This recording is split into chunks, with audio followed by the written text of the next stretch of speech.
Excellence learners के online classroom में आप सभी का स्वागत है।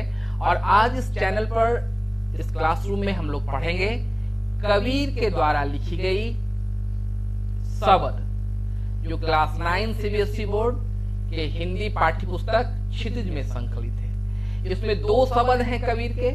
एक की व्याख्या मैंने कल की थी, उसका वीडियो ऑलरेडी आप लोगों के लिए अपलोड कर दिया था, और आज उसी शब्द की दूसरी शब्द की व्याख्या मैं यहां से करूंगा। इस शब्द में कबीर ने ज्ञान की महिमा का बखान किया है। ज्ञान जिसके जानने के बाद कुछ भी और जानना शेष नहीं रह जाता। कबीर चूंकि संत कवि थे, तो इनकी कविताओं में ईश्वर की भक्ति और प्रेम हमेशा उमड़ता घुमड़ता और बरसता रहता है। ऐसी ही कुछ इस कविता है जिसमें ईश्वर प्रेम, जब ज्ञान आता है तो ईश्वर प्रेम और कितना दूना बढ़ जाता है। इस बात को कबीर ने बड़े सुंदर ढंग से हमारे सामने प्रस्तुत किया है। इनकी भाषा सदुकड़ी है। सदुकड़ी मतलब कबीर हर एक जगह, लगभग बहुत तेरे जगह ये घूमा करते थे, तो हर एक जगह की भाषा का एक छाप इनकी कविताओं में, इनके शब्द में, इनकी साखियों में हम सहज ही पाते हैं। इस प्रस्तुत कविता में राजस्थानी शब्द और उसका जो संस्कार है दृष्टिगोचर होता है। तो आज मैं इसकी व्याख्या आप लोगों के सामने करूं। इसके पूर्व अन्य दिनों की तरह आज फिर आपको याद करा दूं कि जब भी जो कोई मेरे इस चैनल पर अभी नए हैं, वे प्लीज मेरे इस चैनल को सब्सक्राइब करें, और जो पहले से भी हैं और उन्होंने अब तक सब्सक्राइब नहीं किया है, उनसे तो मेरी विशेष रिक्वेस्ट है, प्लीज इस चैनल को सब्सक्राइब करें, और सब्सक्राइब करने वक्त इस बेल आइकन को हिट करने के लिए बिल्कुल ना भूलें। साथ ही एक बात और बताऊं कि आपके पाठ्य पुस्तक इंग्लिश चाहे हिंदी, दोनों की पोम कविताएं मैंने इस चैनल पर अपलोड कर दिया है, और आप चाहें तो हमारे प्लेलिस्ट को क्लिक करके आप प्रीवियसली जितने भी कविताएं मैंने इसके ऊपर अपलोड किया है उसे आप प्राप्त कर सकते हैं। ठीक है, तो चलिए कबीर के शब्दों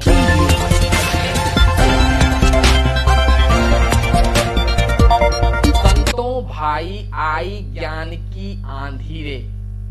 कबीर के जितने भी हम कविता पढ़ते हैं उनमें जो उनका संबोधन है वो साधु और संतों का है। क्योंकि कबीर की संगति साधुओं की रही थी, संतों की रही थी, इसलिए वे हमेशा उन्हीं को संबोधित कर कुछ कह रहे हैं। यहाँ भी कबीर कह रहे हैं कि संत भाई आई, क्या आई? ज्ञान की आंधी। जब आंधी आई तब क्या हुआ? भ्रम की टाटी सबे उड़ानी।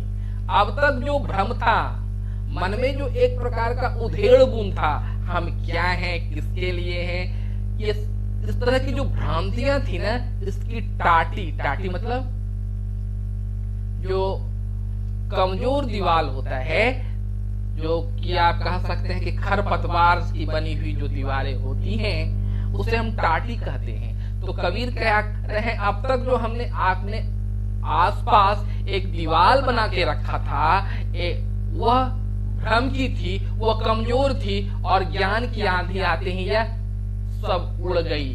माया रही न बांधी। माया क्या है? जो हम देखते हैं, जैसा हम देखते हैं वैसा वह कुछ होता नहीं। माया एक भ्रम है।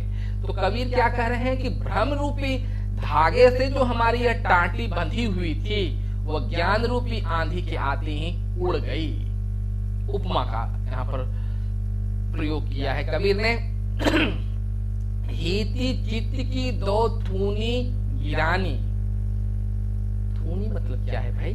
थूनी क्या होता है? जब घर बनाया जाता है, खास करके गांव में आप देखेंगे, जब घर बनाया जाता है तो एक बड़ा सी बीच में लकड़ी से हम डाल के रखते हैं, वह सहयोग करता है घर के छप्पर को पकड़ने में। तो क्या कर रहे हैं? हीती चित्त 2 धूनी गिरानी। उसमें जो 2 लगे हुए थे ना, बड़े बड़े लकड़ी के थंब, वो गिर गई।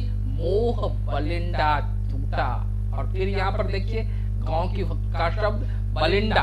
बलिंडा क्या है? ऊपर जो छप्पर पर लगी हुई मोटी सी लकड़ी होती है, उसको नीचे से सहारा देने के लिए एक दूसरी मोटी सी थंब रूपी लकड़ी होती है, उसे कहते हैं बलिंडा। तो क्या कबीर क्या कह रहे हैं? ऊपर छत की भी लकड़ी टूट गई और नीचे जिसका उसको सहयोग मिला था वह भी टूट गया। फिर क्या हुआ? तृष्णा छानी परे घर ऊपरी कुबधि की भंडा फूटा। और तब जब ये उसका सहयोगी घर रूपी घर को बनाने के लिए जो यह बलिंडा था और यह थूनी थी, जब यह गिर गई तो तृष्णा अपने आप भाग गई। तृष्णा मतलब और अधिक की इच्छा, और अधिक सारा कुछ हमारे ही पास आ जाए, तृष्णा। तो तृष्णा की जो छानी थी उसके ऊपर, तृष्णा से जो ऊपर छप्पर बनाया गया था वह उड़ गया, और इसके उड़ते ही कुबुद्धि का भंडा फूट गया। कुबुद्धि मतलब जिसमें अच्छा ज्ञान नहीं हो, जिसमें अच्छी बातें नहीं हो, लेकिन हम कुछ क्षण के लिए उसे ही अच्छा मान लेते हैं, वह कुबुद्धि का भंडा फूट गया। भंडा फूटना मतलब क्या होता है? उसकी सच्चाई समझ में आ गई, वह तो कुबुद्धि थी, वो अच्छी थी ही नहीं।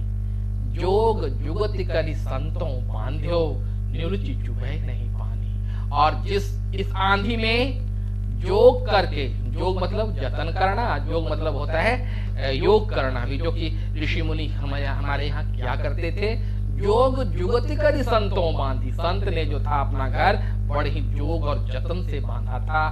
निरुचि चुभे नहीं पानी। उनके यहाँ आंधी का कोई प्रभाव ही नहीं पड़ा, उनके यहाँ तो कोई टूट फूट मची ही नहीं, क्योंकि उन्होंने तो अपने आप को योग और जुगति से बांध के रखा था। कूट कपट काया का निक्स्या। कपट मतलब किसी दूसरे से छल प्रपंच, काया मतलब शरीर। कह रहे हैं मेरे शरीर से कूड़ा रूपी कपट जो था वो निक्स्या निकल गया।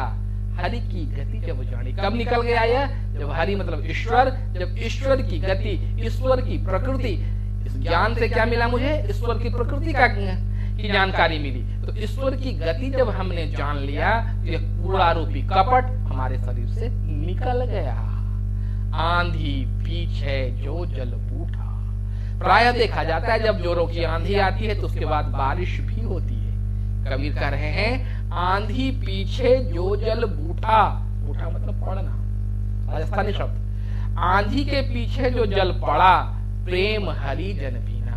वह चूंकि ज्ञान के बाद जो हमारा संस्कार धुला, ज्ञान रूपी बारिश की जब दृष्टि हुई तो क्या हुआ? हरिजन भींगा। उसमें कौन भींग गया? ईश्वर का भक्त भींग गया। किससे? प्रेम से।